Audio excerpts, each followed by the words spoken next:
Hi friends, എല്ലാവർക്കും നമ്മുടെ ചാനലിലെ പുതിയൊരു വീഡിയോയിലേക്ക് സ്വാഗതം. ഇന്ന് ഞാൻ വന്നിരിക്കുന്നത് ഒരു പഴയ ചുരിദാറിനെ എങ്ങനെ ഒന്ന് മോഡിഫൈ ചെയ്ത് പുതിയൊരു രൂപത്തിലേക്ക് ആക്കാം എന്നൊരു വീഡിയോ ആയിട്ടാണ് കേട്ടോ. ഇതെൻ്റെ ഒരു പഴയ ഒരു ഫ്രോക്ക് മോഡൽ ടൈപ്പ് ഒരു കുർത്തിയായിരുന്നു കേട്ടോ. അത് ഇട്ടിട്ട് എനിക്കിപ്പോൾ അങ്ങ് ദേഷ്യമായി കഴിഞ്ഞപ്പോൾ ഞാൻ കരുതി ഇതിനൊന്ന് അഴിച്ചു പണിയാമെന്ന്. അപ്പോൾ ആദ്യം തന്നെ അതിനെ രണ്ട് പാർട്ടാക്കി, അതായത് അതിൻ്റെ സ്കേർട്ട് പാർട്ടും ടോപ്പ് പാർട്ടും ഞാൻ സെപ്പറേറ്റ് ആക്കി മാറ്റി. അതിനുശേഷം ഇതിന് പ്ലേറ്റ് ഉള്ളതായതുകൊണ്ട് തന്നെ ആ പ്ലേറ്റുകളെല്ലാം തന്നെ അഴിച്ചെടുക്കണം. ഇങ്ങനെ അഴിച്ചെടുത്ത് കഴിയുമ്പോൾ നമുക്ക് മാക്സിമം തുണി ഇതിൽ നിന്ന് തന്നെ കിട്ടും. അപ്പോൾ നിങ്ങൾക്ക് അതല്ല വേറെ തുണി ഉണ്ടെങ്കിൽ അതെടുത്തിടുക. ഞാനിവിടെ എൻ്റെ കയ്യിൽ ഈ ഒരു തുണി ഉണ്ടായിരുന്നതുകൊണ്ട് ഒന്ന് രൂപം മാറ്റി കാണിക്കാമെന്ന് കരുതി. അപ്പോൾ സാധാരണ എങ്ങനെയാണോ തുണി വിരിച്ചിടുക അതുപോലെ തന്നെ നാലായിട്ട് ഞാൻ 4 പാർട്ടായിട്ട് ഇങ്ങനെ ഇട്ടിട്ടുണ്ട്. അതിനുശേഷം നമുക്ക് ഓരോ അളവുകളും മാർക്ക് ചെയ്യാം. ഞാനിവിടെ ഒരു ഹോൾട്ടർ നെക്കാണ് ചെയ്യുന്നത്, വിത്ത് സ്ലീവോട് കൂടി കേട്ടോ. അപ്പോൾ അതിനായിട്ട് നമ്മൾ സാധാരണ എത്രയാണോ ഷോൾഡർ എടുക്കുന്നത് അതിൻ്റെ കൂടെ ഒരു 1/2 ഇഞ്ച് കൂടെ കൂട്ടിയെടുക്കുക. ഞാൻ സാധാരണ 6.5 ഇഞ്ചാണ് എടുക്കുന്നത്. അപ്പോൾ 1/2 ഇഞ്ച് കൂട്ടിയെടുക്കുക എന്ന് പറയുമ്പോൾ 7 ഇഞ്ചാണ് ഞാനിവിടെ എടുക്കുന്നത്. നിങ്ങളിപ്പോൾ 7.5 ആണ് എടുക്കുന്നതെങ്കിൽ ആ ഒരു വ്യക്തി 8 ഇഞ്ച് എടുക്കുക. 7 ഇഞ്ച് എടുക്കുന്ന വ്യക്തിയാണെങ്കിൽ 7.5 ഇഞ്ച് എടുക്കുക. അപ്പോൾ അതാണ് ഇവിടെ പറയുന്നത്. അതിനുശേഷം നമ്മളിതാ നമ്മുടെ ആം ഹോളിൻ്റെ ലെങ്തും 7 ഇഞ്ച് തന്നെയാണ് എടുത്തത്. അതൊരു എൽ ഷേപ്പിൽ വരച്ചെടുത്തതിന് ശേഷം നമ്മുടെ ചെസ്റ്റിൻ്റെ അളവ് മാർക്ക് ചെയ്യാം. 9.5 ഇഞ്ചാണ് ചെസ്റ്റിൻ്റെ അളവായിട്ട് കൊടുത്തത്. അതിൻ്റെ കൂടെ തയ്യൽ തുമ്പ് 2 ഇഞ്ചും കൂടെ ആഡ് ചെയ്തു. അതിനുശേഷം നമ്മുടെ ആ ഒരു എൽ ഷേപ്പ് വരച്ചല്ലോ, ആ കോർണറിൽ ഒരു 1.5 ഇഞ്ച് വെച്ചതിന് ശേഷം നമുക്ക് നമ്മുടെ കൈക്കുഴിയും കൂടെ ഒന്ന് വരച്ച് അടയാളപ്പെടുത്താം. അതിനുശേഷം ഷേപ്പ് ലെങ്താണ് മാർക്ക് ചെയ്യുന്നത്. 13.5 ഇഞ്ചാണ് ഞാനിവിടെ മാർക്ക് ചെയ്യുന്നത്. ഹൈറ്റ് ഉള്ള ആളുകളാണെങ്കിൽ 14-14.5 എടുക്കാം. ഹൈറ്റ് കുറഞ്ഞവരാണെങ്കിൽ 12 ഇഞ്ച് അങ്ങനെയൊക്കെ എടുക്കാം. അത് നിങ്ങളുടെ ഹൈറ്റ് അനുസരിച്ച് എടുക്കുക. അതിനുശേഷം ഷേപ്പിൻ്റെ വണ്ണം അടയാളപ്പെടുത്തി. അതുപോലെ തന്നെ സ്ലിറ്റിൻ്റെ ലെങ്ത് ഞാനിവിടെ 19.5 ഇഞ്ചാണ് എടുത്തത്. സ്ലിറ്റിൻ്റെ വണ്ണം 9.5 ഇഞ്ചാണ്. അതിൻ്റെ കൂടെ 1 ഇഞ്ച് കൂടെ കൂട്ടി 10.5 ഇഞ്ചാണ് ഞാനിവിടെ സ്ലിറ്റിൻ്റെ വണ്ണം എടുത്തിരിക്കുന്നത്. നമ്മുടെ ബോട്ടം ഭാഗത്തെ വണ്ണം 11.5 ഇഞ്ചാണ് എടുക്കുന്നത്. അപ്പോൾ ഇതൊക്കെ നിങ്ങളുടെ അളവുകൾ ഒന്ന് റൗണ്ടിന് പിടിക്കുക, എന്നിട്ട് അതിൻ്റെ 4 കാണുക. അതാണ് നിങ്ങൾ ചെയ്യേണ്ടത്. നിങ്ങളുടെ ബോഡിയിൽ നിന്ന് അളവെടുക്കുമ്പോൾ എത്രയാണോ കിട്ടുന്നത് അതിൻ്റെ 4 അടയാളപ്പെടുത്തേണ്ടത്. അപ്പം നമ്മൾ എപ്പോൾ അടയാളപ്പെടുത്തിയാലും അതിൻ്റെ കൂടെ ഈ ഒരു ഭാഗത്തൊക്കെ 1 ഇഞ്ച് തയ്യൽ തുമ്പും കൂടെ കൂട്ടണം. അതിനുശേഷം നമ്മളിതാ കട്ട് ചെയ്ത് എടുത്തിട്ടുണ്ട്. ഇങ്ങനെയാണ് കട്ട് ചെയ്യുമ്പോൾ നമുക്ക് കിട്ടുന്നത്. ഇനി നമുക്ക്, ഞാൻ പറഞ്ഞല്ലോ ഇത് നമ്മളൊരു ഹോൾട്ടർ നെക്കാണ് ചെയ്യുന്നതെന്ന്. അപ്പോൾ നമുക്കിവിടെ ഷോൾഡർ സ്ലോപ്പ് സ്കിപ്പ് ചെയ്യാനേ പറ്റത്തില്ല. നമ്മൾ 1/2 ഇഞ്ചിൽ ഷോൾഡർ സ്ലോപ്പ് ഒന്ന് മാർക്ക് ചെയ്യുകയാണ് കേട്ടോ. അതിനുശേഷം നമ്മുടെ നെക്കിൻ്റെ വിഡ്ത്തിൽ നിന്നാണ് നമ്മുടെ ഷോൾഡർ സ്ലോപ്പ് സ്റ്റാർട്ട് ചെയ്ത് ആ ഒരു ഭാഗത്തേക്ക് കൊടുക്കുന്നത്. 3 ഇഞ്ചാണ് നെക്കിൻ്റെ വിഡ്ത്തായിട്ട് കൊടുത്തിരിക്കുന്നത്. അപ്പോൾ അവിടെ നിന്നും ഞാൻ ആദ്യം അളവെടുത്ത് കാണിക്കാമെന്ന് കരുതി. പിന്നെ കരുതി നമുക്ക് ഡൗട്ട് വരണ്ട, ആ ഷോൾഡർ സ്ലോപ്പ് അങ്ങ് കട്ട് ചെയ്ത് മാറ്റാമെന്ന് കരുതി. അപ്പോൾ ഞാൻ ആദ്യം തന്നെ ഷോൾഡർ സ്ലോപ്പ് ഒന്ന് കട്ട് ചെയ്യാൻ പോവുകയാണ് കേട്ടോ. അപ്പോൾ ഞാൻ ആദ്യം ഇങ്ങനെ എടുത്തിട്ടുണ്ടായിരുന്നു. അപ്പോൾ എന്തായാലും ഷോൾഡർ സ്ലോപ്പ് കട്ട് ചെയ്തെടുക്കാം. ആ ഒരു 3 ഇഞ്ച് മാർക്ക് ചെയ്ത് നെക്ക് വിട്ട് മാർക്ക് ചെയ്ത് ആ ഒരു പോയിന്റിൽ നിന്നും താഴേക്ക് നമ്മുടെ ഷോൾഡറിൻ്റെ സ്ലോപ്പ് കട്ട് ചെയ്ത് മാറ്റിയിട്ടുണ്ട്. ഇനി നമുക്ക് നമ്മുടെ ഫ്രണ്ട് നെക്കാണ് ഞാനിപ്പോൾ മാർക്ക് ചെയ്യാൻ പോകുന്നത്. 3 ഇഞ്ചാണ് നെക്കിൻ്റെ വിഡ്ത്ത് കൊടുത്തിരിക്കുന്നത്. 3 ഇഞ്ച് തന്നെയാണ് നെക്കിൻ്റെ ലെങ്തും കൊടുക്കുന്നത്. എന്നിട്ട് അതൊരു ബോക്സ് ആയിട്ട് ഇങ്ങനെ വരച്ചെടുത്തതിന് ശേഷം ആ ബോക്സിനുള്ളിൽ ഒരു റൗണ്ട് നെക്കാണ് ഞാനിവിടെ അടയാളപ്പെടുത്തുന്നത്. ആ റൗണ്ട് നെക്ക് അടയാളപ്പെടുത്തിയതിന് ശേഷം നമുക്ക് അവിടെ നിന്ന് അങ്ങോട്ട് കട്ട് ചെയ്ത് മാറ്റാം. എൻ്റെ വീഡിയോ ആദ്യമായിട്ടാണ് ആരെങ്കിലും കാണുന്നതെങ്കിൽ ഉറപ്പായിട്ട് നിങ്ങൾ സബ്സ്ക്രൈബ് ചെയ്യാനും, നിങ്ങൾക്ക് യൂസ്ഫുൾ ആയിട്ട് തോന്നിയിട്ടുണ്ടെങ്കിൽ ഷെയർ ചെയ്യാനും ലൈക്ക് ചെയ്യാനും കമൻറ്റ് ചെയ്യാനും ഒന്നും മറന്നേക്കല്ലേ. അപ്പോൾ നമ്മുടെ ആ ഒരു ഫ്രണ്ട് പാർട്ട് എടുത്ത് മാറ്റിയതിന് ശേഷം നമ്മുടെ ബാക്ക് പാർട്ട് എടുത്തിട്ടുണ്ട്. ബാക്ക് പാർട്ടിൻ്റെ നെക്കിൻ്റെ വിഡ്ത്ത് എന്ന് പറയുന്നത് 3 ഇഞ്ച് തന്നെയാണ്. നെക്കിൻ്റെ ലെങ്ത് 1 ഇഞ്ചാണ്. അപ്പോൾ ആ 1 ഇഞ്ച് മാർക്ക് ചെയ്യുവാണ്. അവിടെയും നമ്മൾ നേരത്തെ ചെയ്ത പോലെ തന്നെ ഒരു ബോക്സ് പോലെ വരച്ചെടുത്തു. എന്നിട്ട് ആ ബോക്സിൻ്റെ അകത്ത് ഇതുപോലെ ഒരു റൗണ്ട് മാർക്ക് ചെയ്തു. ഒരു റൗണ്ട് എന്ന സ്ലോപ്പ് അതുപോലെ അത്രയൊക്കെ വരത്തുള്ളല്ലോ 1 ഇഞ്ചിന്. എന്നിട്ട് അതങ്ങോട്ട് കട്ട് ചെയ്ത് മാറ്റുവാണേ. ഇനി നമുക്ക് നമ്മുടെ ഹോൾഡർ നെക്കിനോടൊപ്പം തന്നെ നമ്മുടെ ഫ്രണ്ട് നെക്കിൽ ചെറിയൊരു ഡിസൈൻ കൂടെ കൊടുക്കുന്നുണ്ട്. അപ്പം ഞാൻ അതിനായിട്ട് ഇതുപോലൊരു കുഞ്ഞ് ക്യാൻവാസ് പേപ്പറാണ് എടുത്തിട്ടുള്ളത്. അതിനെ ഇങ്ങനെ ഫോൾഡ് ചെയ്ത് വെച്ചതിന് ശേഷം നമ്മളിതാ ഒരു 1.5 ഇഞ്ച് വിഡ്ത്ത് ആ ഒരു പേപ്പറിൽ മാർക്ക് ചെയ്തു. അതുപോലെ തന്നെ 2 ഇഞ്ച് ലെങ്തും മാർക്ക് ചെയ്തിട്ട് അതൊരു ബോക്സ് ആക്കി വരച്ചെടുക്കുക. അപ്പോൾ ക്യാൻവാസ് പേപ്പർ എടുക്കുമ്പോൾ നമ്മൾ ഉറപ്പായിട്ടും നമ്മളെടുത്ത വിഡ്ത്തിൻ്റെയും ലെങ്തിൻ്റെയും 1 ഇഞ്ച് കൂടെ കൂട്ടി അതിൻ്റെ അപ്പുറത്തേക്ക് കൂടെ മാർക്ക് ചെയ്യണമെന്ന് നിങ്ങൾക്കറിയാമല്ലോ. അറിയത്തില്ലെങ്കിൽ അറിയാത്തവർക്ക് വേണ്ടിയാണ് കേട്ടോ. അപ്പോൾ നമ്മൾ ക്യാൻവാസ് പേപ്പർ എടുക്കുമ്പോൾ ഇതുപോലെ 1 ഇഞ്ച് എടുക്കുന്നതാണ്, 1 ഇഞ്ച് എക്സ്ട്രാ ലെങ്തും വിഡ്ത്തും മാർക്ക് ചെയ്യേണ്ടതുണ്ട്. എന്നിട്ട് ആ മാർക്ക് ചെയ്തതിൻ്റെ അകത്ത് ഇതുപോലെ ഒരു വി ഷേപ്പ് ഞാൻ കൊടുക്കുവാണേ. അതുപോലെ ആ പുറത്തേക്ക് മാർക്ക് ചെയ്ത ആ ഭാഗത്തേക്കും ആ ഒരു വി ഒന്നുകൂടെ വരച്ചു കൊടുക്കുവാണ്. എന്നിട്ട് ആ വരച്ചു കൊടുത്ത ഭാഗം എന്താ ഇതുപോലെ കട്ട് ചെയ്ത് മാറ്റാവേ.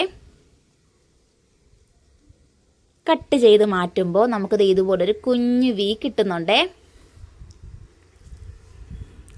ഇതുപോലൊരു കുഞ്ഞു വി കിട്ടിയിട്ടുണ്ട്. ഈ കുഞ്ഞു വിയെ നമുക്കൊരു കുഞ്ഞു ക്ലോത്തിലേക്ക് ഒന്ന് അയൺ ചെയ്തെടുക്കാം.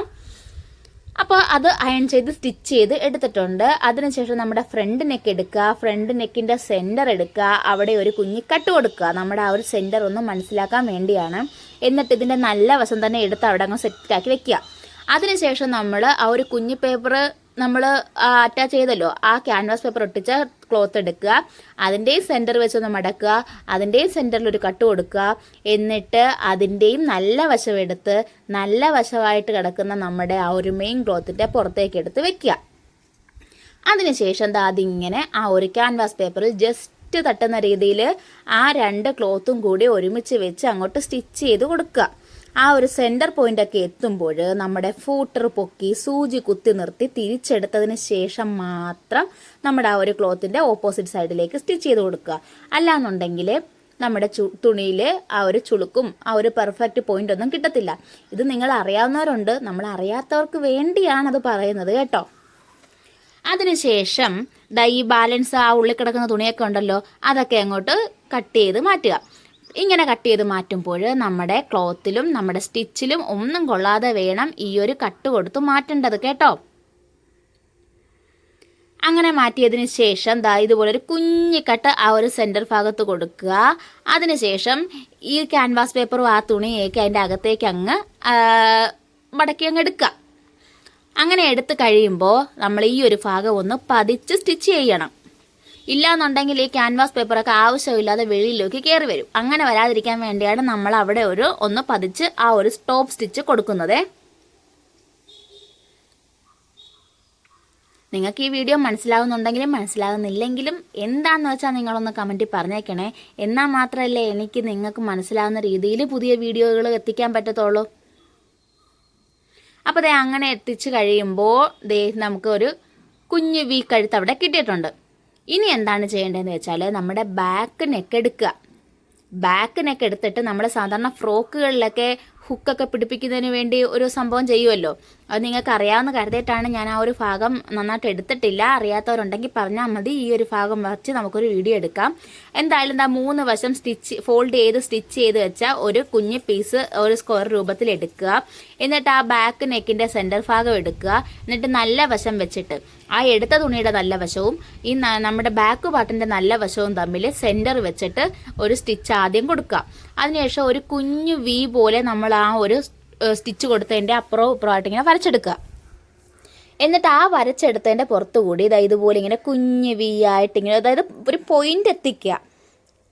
ഒരു പോയിന്റ് എത്തിച്ചിട്ട് അവിടെ നിന്നും ഓപ്പോസിറ്റ് സൈഡിലേക്ക് സ്റ്റിച്ച് ചെയ്ത് കൊണ്ടുവരിക. നിങ്ങൾക്ക് അറിയാമല്ലോ.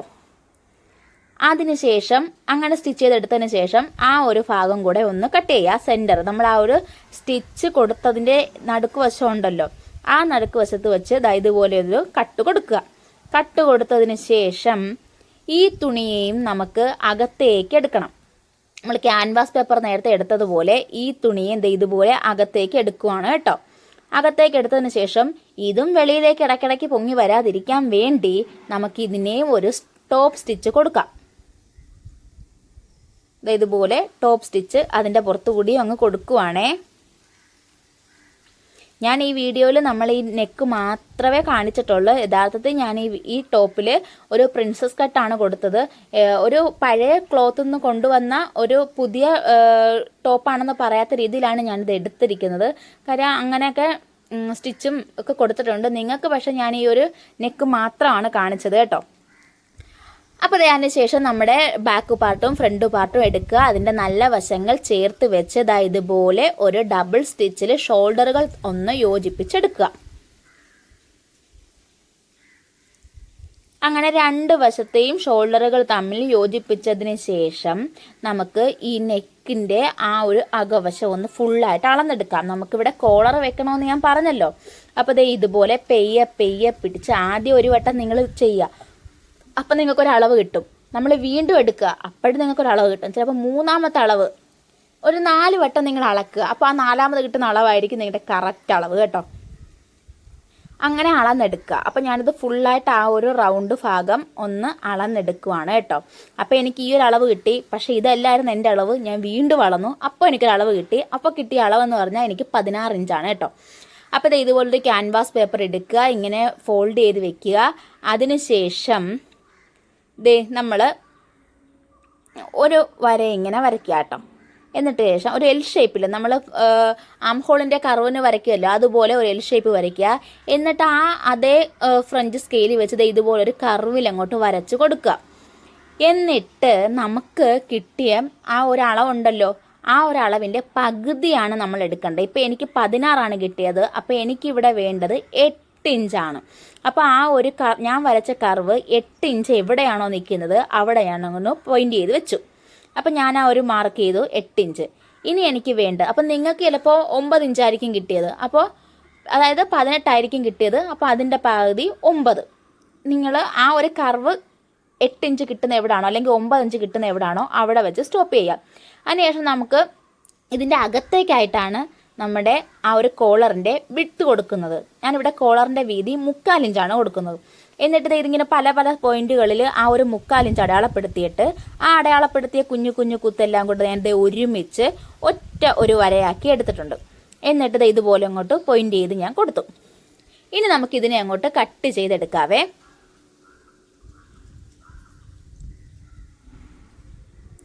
അപ്പോൾ ആ ഒരു ബാലൻസ് കിടക്കുന്ന ആവശ്യമില്ലാത്ത ഭാഗമൊക്കെ ഞാൻ കട്ട് ചെയ്ത് മാറ്റി. അപ്പം ഞാനിത് എടുത്തെടുത്ത് വന്ന ഒരു ക്യാൻവാസ് പേപ്പറിൻ്റെയാണ്. അപ്പോൾ നമ്മൾ തുടക്കക്കാരാണെങ്കിൽ ഒരു നല്ല പ്ലെയിൻ ആയിട്ടുള്ള നല്ല ഒരു ക്യാൻവാസ് പേപ്പർ എടുക്കുന്നത് തന്നെ ആയിരിക്കും നല്ലതേ. അപ്പോൾ ഇതുപോലെ ഇങ്ങനെ കട്ട് ചെയ്ത് അകവശവും പുറവശവുമായിട്ട് കട്ട് ചെയ്ത് എടുക്കുവാണേ. എന്നിട്ട് ഈ കട്ട് ചെയ്ത് എടുത്ത് കിട്ടിയ ആ ഒരു റാ പോലെ കിട്ടുന്ന ആ ഒരു കോളർ ഉണ്ടല്ലോ, ആ കോളറിൻ്റെ ഷേപ്പിനെ നമുക്ക് ആ ഒരു മെയിൻ ക്ലോത്ത് എടുത്തിട്ടുണ്ടല്ലോ, ആ മെയിൻ ക്ലോത്തിൻ്റെ പോലത്തെ ഒരു തുണി എടുക്കുക, അതിലേക്ക് അയൺ ചെയ്ത് എടുക്കുകയാണ് ചെയ്യേണ്ടത്. അപ്പം നിങ്ങളിങ്ങനെ ചെയ്യുമ്പോൾ ഒരു സേഫ്റ്റി പിന്നൊക്കെ കുത്തുന്നത് നല്ലതായിരിക്കും, അല്ലെങ്കിൽ ആ ഒരു കോളർ ഭാഗം തെറ്റിപ്പോവും. അപ്പോൾ ഇങ്ങനെ എടുത്തതിന് ശേഷം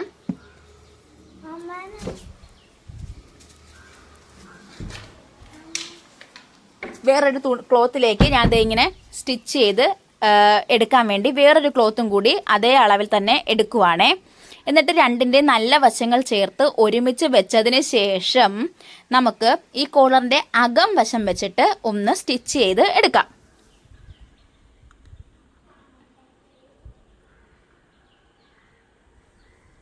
ഇതുപോലെ വശം വെച്ചിട്ട് നമുക്ക് സ്റ്റിച്ച് ചെയ്തെടുക്കാം. അപ്പോൾ ആ ഒരു ക്യാൻവാസ് പേപ്പറിൽ ജസ്റ്റ് തട്ടുന്ന രീതിയിലായിരിക്കണേ നമ്മൾ ആ ഒരു സ്റ്റിച്ച് കൊടുത്തെടുക്കേണ്ടത്.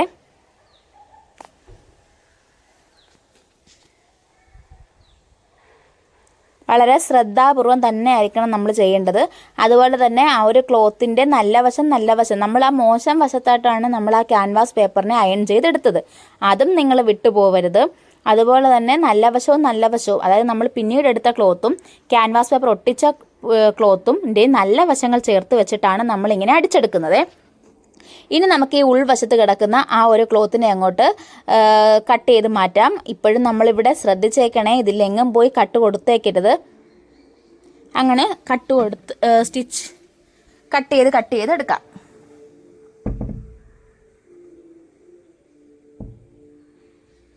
അതിനുശേഷം ഇവിടെ ഒരു 1/2 ഇഞ്ചോ അല്ലെ 1/4 ഇഞ്ചോ നിർത്തിയിട്ട് ബാക്കി ക്ലോത്ത് കട്ട് ചെയ്തെടുക്കുമല്ലോ. എന്നിട്ട് ആ ഒരു കട്ട് ചെയ്തെടുക്കുന്ന ഭാഗം നമുക്ക് ആ ക്യാൻവാസ് പേപ്പറിനോട് ചേർത്ത് സ്റ്റിച്ച് ചെയ്യുന്നതിന് പകരം നമുക്കൊന്ന് അയൺ ചെയ്തെടുക്കാം. അല്ലാന്നുണ്ടെങ്കിലുണ്ടല്ലോ ഒരുപാട് സ്റ്റിച്ചുകൾ അതിൻ്റെ പുറത്താകുമ്പോൾ നമുക്കൊരു അഭംഗി തോന്നും. ഒന്നുകിൽ നിങ്ങൾ അയൺ ചെയ്തെടുക്കുക, അല്ലെങ്കിൽ സ്റ്റിച്ച് ഇട്ടതിന് ശേഷം സ്റ്റിച്ച് അഴിച്ചെടുക്കാൻ നിൽക്കണം. അപ്പം ഞാനിവിടെ അയൺ ചെയ്തെടുത്തിട്ടുണ്ട്.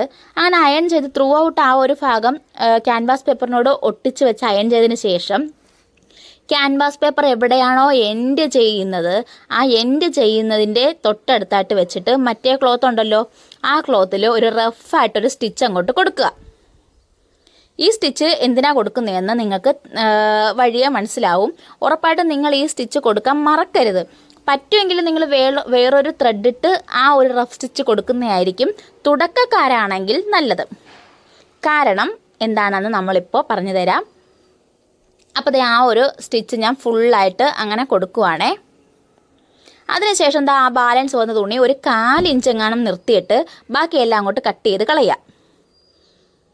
അങ്ങനെ കട്ട് ചെയ്ത് കളഞ്ഞതിന് ശേഷം ഇത് നമ്മുടെ മെയിൻ ക്ലോത്ത് എടുക്കുക, അതിൻ്റെ മോശം വശം എടുക്കുക, എന്നിട്ട് അതിൻ്റെ ബാക്ക് ഭാഗത്ത് നിന്ന് സ്റ്റിച്ച് തുടങ്ങുകയാണ്.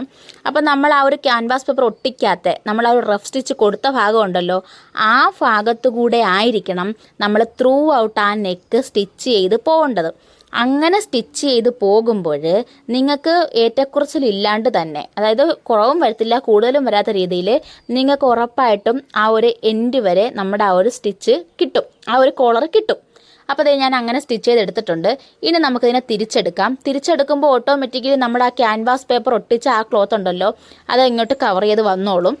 എന്നിട്ട് എന്തെങ്കിലും തയ്യൽ തുമ്പും കാര്യങ്ങളൊക്കെ ഉള്ളത് ആ ഒരു ക്യാൻവാസ് പേപ്പറിൻ്റെ അകത്തേക്ക് വെച്ചിട്ട് നമുക്കിത് ഇതുപോലെ സ്റ്റിച്ച് ചെയ്ത് എടുക്കാം. നിങ്ങൾക്ക് ഇങ്ങനെയുള്ള റഫ് സ്റ്റിച്ച് കൊടുത്തതിന് ശേഷമാണ് സ്റ്റിച്ച് ചെയ്യുന്നതെങ്കിൽ നിങ്ങൾക്ക് ഉറപ്പായിട്ടും ബാലൻസ് ഒരു കോളർ തുണി നിങ്ങൾക്ക് വരില്ല. അതുപോലെ തന്നെ നിങ്ങൾ ആ ഒരു അളവെടുക്കുമല്ലോ, അളവെടുക്കുമ്പോൾ ആ ഒരു കർവ് കൊടുക്കുക. ആ കർവിൽ ഇപ്പോൾ 8 ഇഞ്ചാണോ അല്ലെങ്കിൽ 9 ഇഞ്ചാണോ വരുന്നതെന്ന് നോക്കിയിട്ട് നിങ്ങൾ വെട്ടുവാണെങ്കിലും നിങ്ങൾക്ക് അധികം തുണി വരില്ല, ഉറപ്പായിട്ടും നന്നായിട്ട് തന്നെ കിട്ടും. ഇത് ആ ഒരു വി ഷേപ്പ് വരുന്ന ഭാഗത്ത് നമുക്കവിടെ ക്ലോത്ത് ഇല്ല. അപ്പം നിങ്ങൾ ആ ക്യാൻവാസ് പേപ്പർ ഒട്ടിച്ച തുണിയും മറ്റേ തുണിയും തയ്യൽ തുമ്പ് വരാതെ നന്നായിട്ട് മടക്കി കൊടുത്തിട്ട് വേണം ആ ഒരു ഭാഗം സ്റ്റിച്ച് ചെയ്ത് എടുക്കേണ്ടത്. അപ്പോൾ ഇവിടെ ഞാൻ നിങ്ങളോട് പറഞ്ഞു ഞാൻ നെക്ക് മാത്രമേ കാണിക്കുന്നുള്ളെന്ന്. ഫുള്ളായിട്ടുള്ള ഒരു സ്റ്റിച്ചിങ് വേണമെങ്കിൽ നിങ്ങൾ പറഞ്ഞാൽ മതി. അപ്പോൾ നമ്മുടെ സ്റ്റിച്ചിങ് ഇത്രയേ ഉള്ളൂ. നിങ്ങൾക്ക് ഈ വീഡിയോ ഇഷ്ടപ്പെട്ടിട്ടുണ്ടെങ്കിൽ ഉറപ്പായിട്ടും ലൈക്ക് ചെയ്യാനും സബ്സ്ക്രൈബ് ചെയ്യാനും ഷെയർ ചെയ്യാനും നിങ്ങളുടെ കമൻറ്റുകൾ എന്ത് തന്നെയായാലും രേഖപ്പെടുത്താനും വിട്ടുപോകരുതേ. അപ്പോൾ നമ്മുടെ ആ ഒരു സ്റ്റിച്ചിങ് ഇത്രയേ ഉള്ളൂ. ഇനി ഫുള്ളായിട്ട് ഇത് ഞാൻ എങ്ങനെയാണ് സ്റ്റിച്ച് ചെയ്തെടുത്തതെന്ന് നിങ്ങൾക്ക് കാണാം. അപ്പോൾ നേരത്തെ ഇത് വേറൊരു രൂപത്തിലായിരുന്നെന്ന് ഞാൻ പറഞ്ഞല്ലോ. അപ്പോൾ അതിൽ നിന്നാണ് നമ്മൾ വെട്ടിക്കണ്ടിച്ചത് ഈ ഒരു രൂപത്തിൽ എത്തിയിരിക്കുന്നത്. അപ്പോൾ നമുക്കിതിൻ്റെ ഫുള്ളായിട്ടുള്ള ഒരു ഔട്ട്കം എങ്ങനെയാണെന്ന് നോക്കാം. അത് ഇങ്ങനെയാണ് വന്നിരിക്കുന്നത്. ഇതാ കണ്ടോ, ഞാനൊരു പഫ് സ്ലീവാണ് കൊടുത്തത്. ഈ സ്ലീവൊക്കെ മറ്റേ തുണിയിൽ ഉണ്ടായിരുന്നതിനാണ് കേട്ടോ. ഒരു പ്രിൻസസ് കട്ടാണ് കൊടുത്തിരിക്കുന്നത്. അതുപോലെ തന്നെ സ്ലിറ്റഡ് ആയിട്ടാണ് ടോപ്പ് കൊടുത്തിരിക്കുന്നത്. ബാക്കിൽ നമ്മുടെ ഓപ്പണിങ് ഇങ്ങനെയാണ് വരുന്നത്. അപ്പോൾ ഇത്രയേ ഉള്ളൂ വീഡിയോ. അപ്പോൾ പുതിയ വീഡിയോ ആയിട്ട് കാണാം. ബൈ.